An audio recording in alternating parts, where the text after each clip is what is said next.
In the last episode, things were not going well for the crew of Red Dwarf, who are stuck in the virtual reality of the computer game Better Than Life.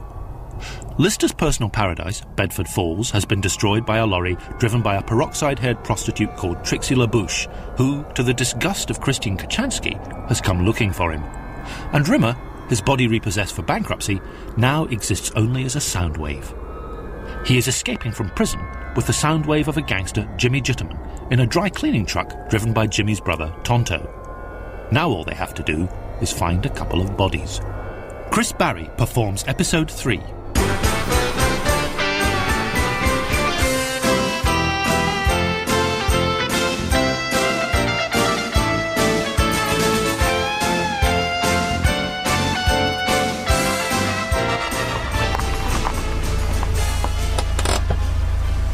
The dry cleaning truck crunched up to the security barrier outside the body reclamation unit. Tonto leaned out of the cab window and smiled pleasantly. Laundry. The guard consulted his clipboard. Nope, he said simply. There's no laundry delivery down on the sheet. I can't let you in. Tonto slid his smile into reverse and reached under the dashboard. Rimmer's essence groaned. This wasn't the plan. In the plan, the guard waved them through. He'd seen it in the movies thousands of times. Didn't this guard ever go to the movies? What was wrong with him? Tonto swung his flower power gun through the open window and pulled the trigger. There was a dull, flat, metal click before Tonto remembered he hadn't loaded it. Sorry. He shook his head and blushed. Jesus. He fumbled 3 bullets into the chamber and pressed the trigger once again. Click. Oh, God. Sorry. Click. My fault. Man, talk about untogether. The gun fired. The guard fell. Sorry, man, he said to the dead guard. I hate killing people. It's such a downer. 3 downers later, Tonto wheeled the double stretcher down the aisles of body racks, looking for Jimmy Jitterman's body. He'd already found Rimmer's, but he couldn't find Jimmy's. He opened the small soundproof box, and Jimmy and Rimmer bounced out. Your body's not here, Jimmy. They must have auctioned it already. I'll take that one instead. That's my body, said Rimmer firmly. Me and that body go back years. It has great sentimental value. You can't just take my body. Get him another one. I don't want another one. Okay, don't get him another one. Okay, get me another one. Tonto unhooked the nearest body to him and slammed it onto the stretcher alongside Rimmer's. When Rimmer opened his eyes, he found himself standing in front of himself. Okay, let's get out of here, Jimmy was saying with Rimmer's voice from inside Rimmer's body. But before they could move, the swing door slammed open and 6 armed officers came in firing. Rimmer didn't know who to be scared for most, himself or his ex-self. Jimmy, in Rimmer's body, was standing almost contemptuous of the guards' barrage in the middle of one of the aisles, firing off 2 handguns stolen from Tonto's victims. He was laughing, too, the high-pitched giggle which Rimmer usually reserved for moments of high humour. Out the back, Tonto was yelling. You go! Jimmy laughed. I got me some goons to kill! He flicked his guns Cagney style and howled hysterically as small explosions of red burst out of the chests of 3 of the 6 guards, killing 2 and earning the 3rd a permanent desk job. Come on! Tonto grabbed Jimmy and hauled him through the doorway, still firing. Rimmer stumbled after them. They dashed down a corridor, Tonto and Jimmy effortlessly accelerating away. Rimmer couldn't keep up. For some reason, running was incredibly painful, but the pain wasn't in his legs, it was in his chest. Just what was this body he'd wound up in? A cardiac victim? A chronic smoker? Then he realized it was because he wasn't wearing a bra, and his large breasts were bouncing madly up and down in front of him. "Oh my God!" he screamed in a husky female voice. "I'm a woman!" And he was. He was Trixie Bouche. Tonto sat by the window of the nylon-sheeted bed hotel room and looked down at the human sewage below as it went about its sleazy business. Rimmer's nostrils splayed rhythmically as Jimmy snored down them, sleeping off a bottle of medicinal no-star brandy, his wounded arm bound and slinged by strips of hotel room curtain. Rimmer stood in his plain red dress, sawing through a cob of stale bread. Rimmer had been forced to spend most of his time in the kitchen preparing meals or doing Jimmy and Tonto's laundry. It had also fallen to him to make the beds, keep the rooms tidy, and produce the constant flow of thick black coffee which seemed to rate second only to oxygen in Jimmy and Tonto's requirements. He'd argued at first. Why didn't they share the chores? Why was it always down to him? His arguments were always countered with the witty ripostes of sardonic laughter and occasionally flat-handed slaps across his face. He was a woman. End of argument.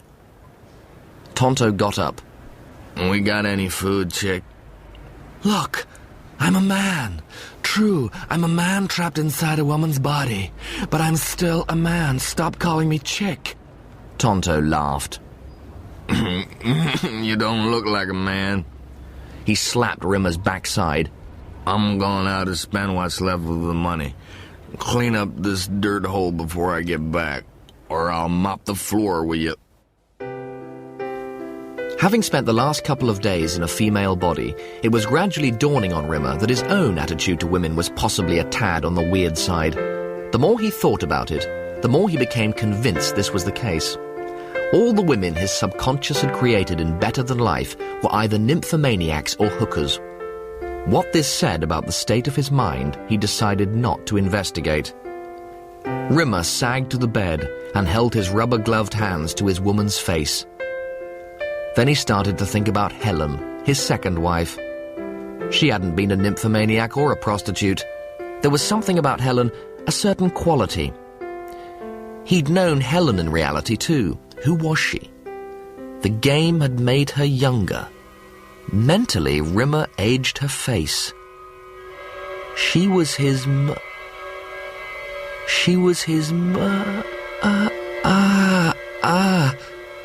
She was his mother. He'd married his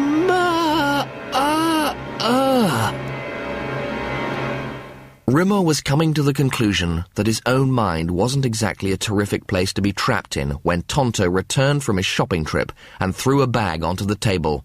That's the last of the bread. These are for you. For me? You spent the last of the money on me? Rimmer smiled and peered into the bag. Maybe Tonto wasn't all bad after all. He reached in and pulled out a handful of cheap nylon underwear, peephole bra, open-crotch panties, garter belt. What the hell's this junk for? We got no money, said Tonto. Time for you to go hooking. Trixie Bouche strolled down the main street of the red light district with Tonto following 4 or 5 paces behind. He hurried along, trying to tug down his absurdly short black rubber skirt so that it at least covered the red nylon garter that was cutting off the circulation of his right leg and offered some small protection against the sharp night air that whistled cruelly through his open-crotch panties. He had to escape. He had to. Tonto went over and started talking to an Armenian sailor leaning in a shop doorway, chewing his way through a bag full of garlic cloves. Rimmer had to get out of Better Than Life. What was it Crichton had told him? Imagine an exit gate, and once you pass through it, you're back in reality. Tonto and the sailor walked over to join him. The Armenian leered and looked Trixie Bouche's body up and down. "Nice piece of ass," he said. Nice piece of what? Smiled Rimmer politely. "Nice piece of little chicken ass," grinned the Armenian. "Can't wait to get my teeth into it." Well, while you're waiting, Rimmer grinned back. Why don't you get your teeth stuck into this? He slammed the corner of his shoulder bag into the Armenian's leer and brought his right knee up between the sailor's legs. Rimmer swiveled round and imagined the exit gate. The pink neon archway materialized across the street, and he ran towards it, Tonto in pursuit. Surprise had given Rimmer a 10-feet start, and he reached the exit a good yard or so ahead of the furious psychopathic hippie. Rimmer dived through the exit gate, but hit something hard and unyielding, and bounced back out again. He tried a second time, same result. Tonto grabbed Trixie's peroxide hair and hauled Rimmer up to face level. Don't get cute, sweetie. Don't move, Jitterman! Tonto's eyes clicked right. The police officer crouched behind a parked car, his long-stemmed gun trained on Tonto. Tonto pushed Rimmer aside and went for the gun in his waistband. 5 bullets thudded into his chest, and he slithered to the ground. Rimmer scurried down the street and doubled back to the hotel. The exit hadn't worked. Why? There could be only one answer. They'd all joined the game together. The headsets were interconnected. It was a shared scenario. They all had to leave together. There was only one place to go now. Bedford Falls. Lister sighed. So how did you get the Juggernaut? I found it in the car park. It was the only one with the keys in it.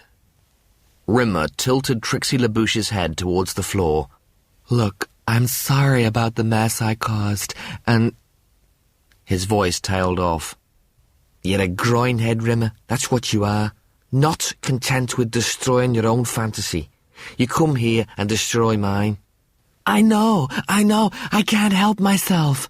My mind's got it in for me. We've got to get out of here. You mean you've got to get out of here? I'm putting up your bail. Out on the main street, it was still mayhem. 2 fire engines were fighting a losing battle to save the orphanage. Families camped out under homemade tents made of blankets, while the injured were carefully stretchered into the back of farm vehicles and ferried to the county hospital more than 60 miles away. Don't get too down, said Rimmer, patting Lister tenderly on the shoulder. None of this really exists. You've got to come with me. You've got to help me find Cat and Crichton. We've all got to leave the game together. I'm not leaving Bedford Falls. But it's not real. So? What have I got in reality? I'm the last human being alive, 3 million years out in deep space without a prayer of getting back to Earth. Everything I want is here. Me. But he checked himself. Rimmer's single visit to Bedford Falls had laid waste the whole of his fantasy. Don't you see? My mind destroyed it all. And if we don't get out of the game and back to reality, there's no telling what my psyche will do to us. All around Bedford Falls were huge, obscene configurations of industrial chimneys, belching thick black clouds into the night air. Lister looked at Rimmer, who just shrugged hopelessly. They walked across the street and headed for the line of parked cars. "Come on," said Lister. "Let's get out of here." They climbed into one of the cars. Lister wiggled the gear lever into first, and the Oldsmobile mumbled down the devastated main street and up the hill out of Bedford Falls. As they reached the hill's crest, Lister stopped the car. He stared down at the ruined town. "Thanks a lot, pal," he said to Rimmer. "Thanks a lot." The cat slipped the gold fob watch out of his waistcoat, flicked open the cover, and stared at the dial. The cat had replaced the conventional numbers with a series of symbols. Right now, it was 6:20. Or to put it another way, 1/4 to food. He snapped the watch closed and tugged the bell pull by his side. Instead of 10 half-naked oiled Valkyries charging through with silver platters piled high with every kind of fish imaginable, absolutely nothing happened. He jerked the bell pull once more, and again, absolutely nothing happened. This was serious. He went over to the wall, opened the dumbwaiter hatch, climbed in, and shimmied down the rope to the kitchens. Crichton, as usual, was in the kitchens, mopping the cat's huge black and white checked stone floor. "I've nearly finished. Just a few more minutes, and then we really must get back to reality." Where are the Valkyries? They were sick and tired of bowing to your every whim and desire. They formed the Valkyrie Sex-Slave Liberation Movement and left for the mainland. The cat wrinkled his nose. What's that smell? He flung open a leaded window and looked down. The moat's curdled. It's never done that before. What's going on here? Perhaps she can explain that. The cat and Crichton turned to see Lister standing under the expansive arch of the kitchen's doors with a peroxide blonde in fishnet stockings, 8-inch stilettos, and a huge army trench coat. "He's right," she said. "It's my fault, all of it." "What are we going to do?" "We're going to do what we should have done a long time ago. We're getting out of here. We're going back to reality." The LCD display melted from 6:59 to 7 o'clock, and a millisecond before the alarm was set to bray into life, Lister's arms stretched out from under the regulation-issue duvet and clicked it off with a satisfying clip. Something wonderful had happened, but his half-awake mind hadn't quite remembered. He slid his feet into the soft warmth of the slippers and shuffled over to the viewport window. Diamonds of light glimmered and gleamed a welcome home. "I'm back," he thought. "Back on Red Dwarf. Back in reality." A contented smile spread itself into a yawn on his face. He flipped the percolator to espresso and went through to the shower cubicle as the coffee machine gurgled its good morning. "We've done it. We've beaten it. We're out." He scrubbed himself first date clean, grabbed a thick white towel, and dabbed himself dry. He padded back to the coffee machine and sluiced down a quite superb cup of espresso. He poured himself another. The second cup tasted even better than the first. And that was when Lister started to think. The second cup tasted better than the first? The second cup never tasted better than the first. He clicked open the fridge door. It was packed with fresh vegetables and crisp salads. There were 8 kinds of cheese, a whole salmon, and a bottle of champagne on chill. Was this really his fridge? Where was the curdling milk struggling out of the top of its carton? Where was his spare pair of trainers? And where was that indefinable green mush in the salad tray? There was something wrong. Lister caromed over to the bread bin and flipped the lid. He groaned. There was bread in it. Freshly baked. White, brown, wholemeal, multigrain, Baps rolls. He hauled out a farmhouse loaf, carved a slice, and slammed it under the grill. He paced up and down impatiently, waiting for the bread to toast. His mind rewound to the night before, the 4 of them passing through the exit gate and emerging in the cargo hold, Rimmer changing en route from Trixie Bouche's body back to his own hologrammatic form. He looked under the grill. The bread was ready. Feverishly he buttered it, and then spread a thick layer of chunky lime marmalade over its evenly brown surface. He held the toast in his hand, parallel with his chin, 5 feet from the floor, and dropped it. It spun, end over end, and landed. He looked down. It was marmalade up.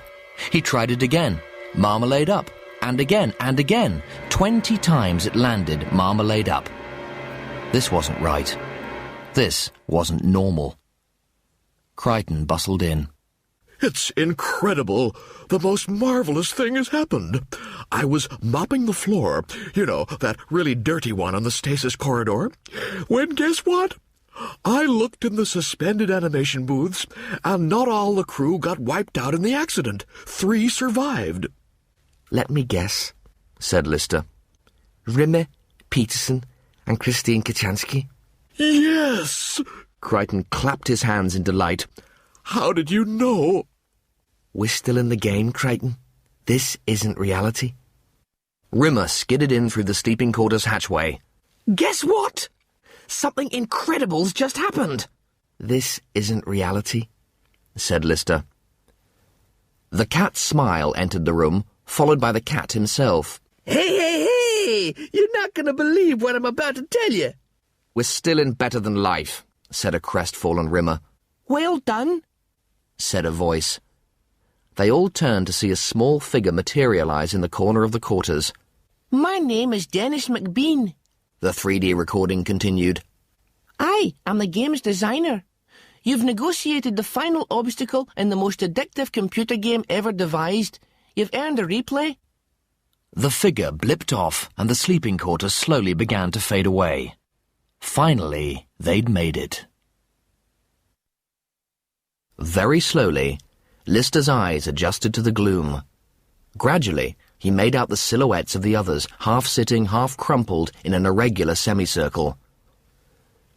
He reached up and felt the headband through the matted mess of his hair, then gingerly eased the slurping electrodes out of his skull.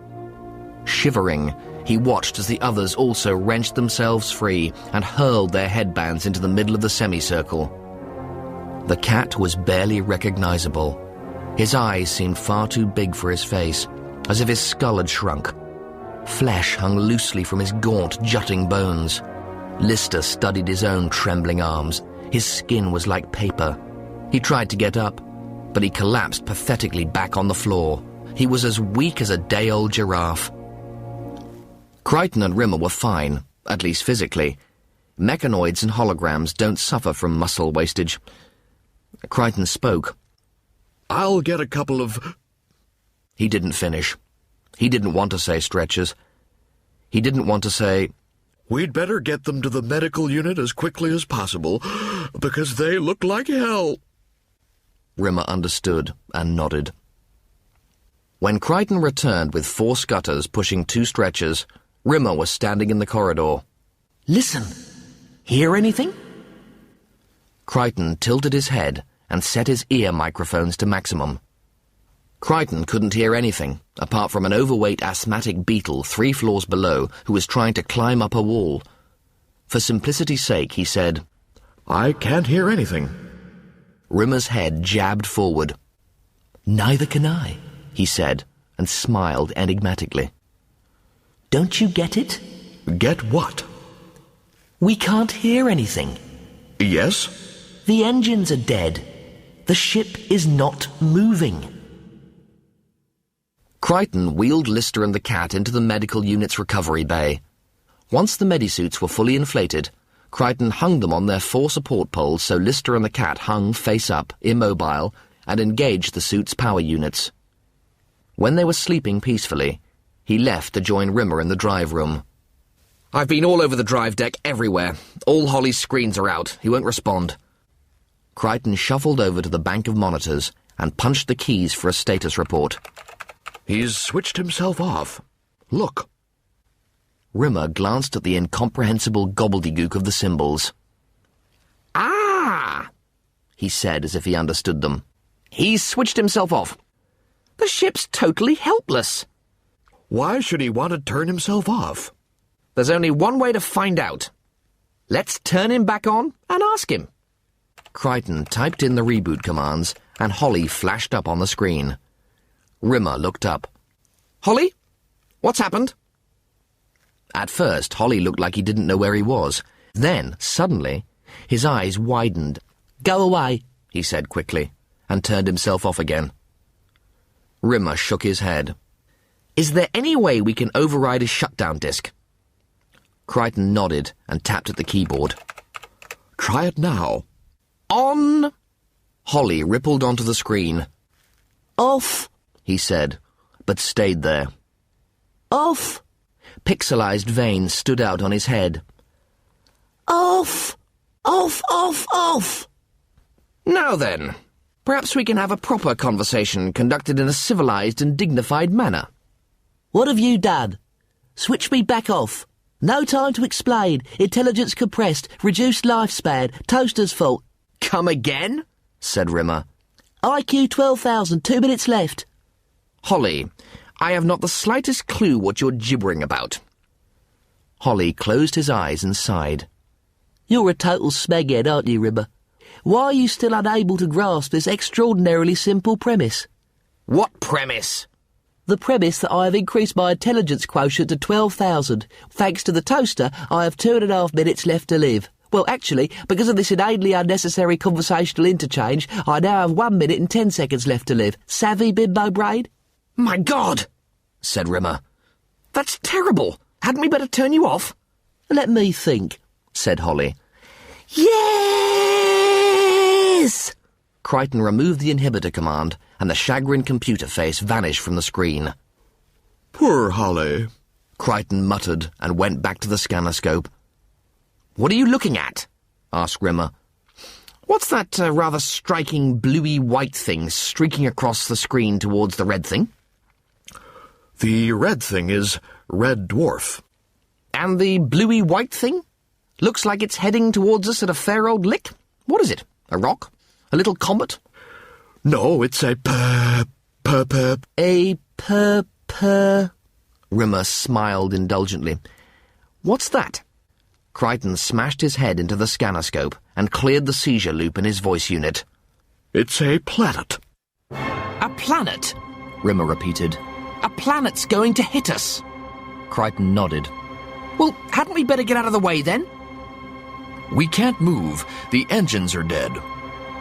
How long will it take to get the engines up and running? Crichton typed a series of equations into the numeric keypad and waited for the data to be processed. About 3 weeks. Rimmer rubbed his temples. And how long before this planet hits the ship? Crichton frowned and his fingers trilled across the keypad. Well? Crichton looked up. About 3 weeks. There was only one option left. Abandon ship.